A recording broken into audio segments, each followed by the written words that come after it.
Assalamualaikum warahmatullahi wabarakatuh, sahabat yang dicintai Allah Subhanahu wa Ta'ala.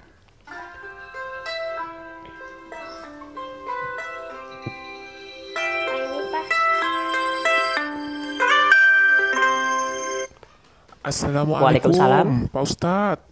Pak, nanya nih, sholat itu kalau pakai masker, itu sholatnya sah apa enggak sih, Pak? Makasih, Pak. Assalamualaikum. Waalaikumsalam warahmatullahi wabarakatuh. Sahabat, barusan ada pertanyaan tentang bagaimana sholat memakai masker sah atau tidak. Saya teringat dengan hadis Nabi SAW. Naha Rasulullah SAW ayyughattiyar rajulu fahu fis sholah.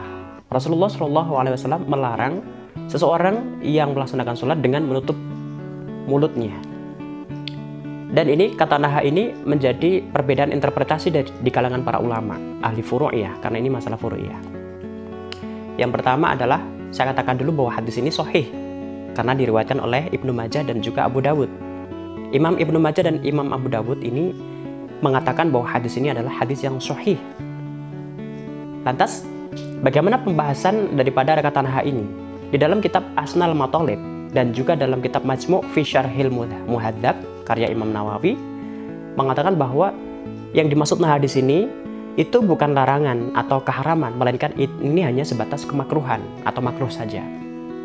Karena ini hanya masuk dalam kategori min jumlatil makruhah fis shalah di dalam pembahasan dua kitab tersebut. Lantas kemudian di dalam kitab Faidul Qadir atau syarahnya kitab Jami'us Shaghir dikatakan bahwa menutup mulut pada saat sholat itu hukumnya juga makruh. Tetapi di dalam kitab tersebut ada rinciannya. Yang pertama adalah kenapa dikatakan makruh? Karena rubbama muni'a min itsmamil qiraah. Karena bisa mencegah daripada kesempurnaan bacaan sholat. Contohnya begini, ketika saya menutup mulut, saya membaca Bismillah. Bismillahirrahmanirrahim. Ketika saya buka mulutnya, saya baca Bismillahirrahmanirrahim. Tentu ada perbedaan, lebih sempurna ketika mulut dibuka. Yang kedua adalah alasan kedua, rubbama muni'a min ikmalis sujud. Yaitu bisa tercegah kesempurnaan sujudnya. Jadi sujudnya itu bisa tidak sempurna karena hanya dahi, kemudian mulutnya tidak menempel di tempat sujud. Hanya sebatas itu saja, kesempurnaan saja, tapi bukan haram. Artinya tetap sah. Yang ketiga, karena li'annahu fi'lul jahiliyah. Karena masker atau tutup mulut pada saat zaman Rasulullah itu sudah dilakukan oleh orang-orang jahiliyah, maka dikatakan makruh karena meniru orang-orang jahiliyah. Lantas diperkuat dari kitab Hasyiah Qultubi wa Amirah yang biasa kita kenal dengan kitab Mahali. Di dalam kitab tersebut dijelaskan bahwa memang naha di dalam hadis tersebut adalah makruh. Kenapa? Karena min jumlati makruha fi shalah di dalam kitab tersebut, kitab Mahali tadi adalah wad'ul yadil musalli ala famihi bila hajatin, yaitu menaruh tangan di mulutnya orang yang sedang sholat tadi dengan tanpa ada keperluan khusus.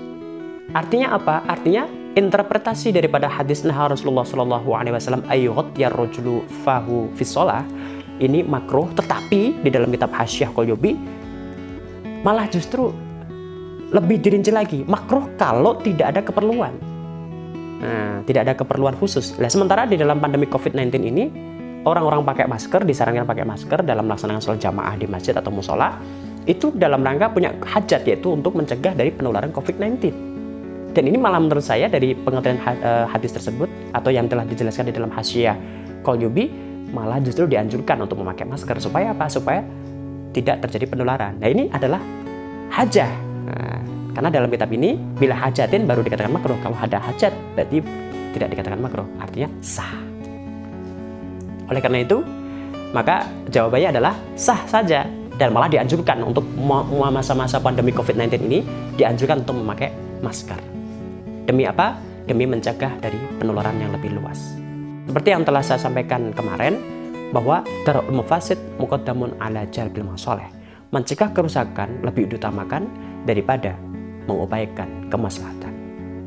Cukup sekian dari saya, kurang lebihnya mohon maaf. Wallahul muwaffiq ila aqwamit thoriq.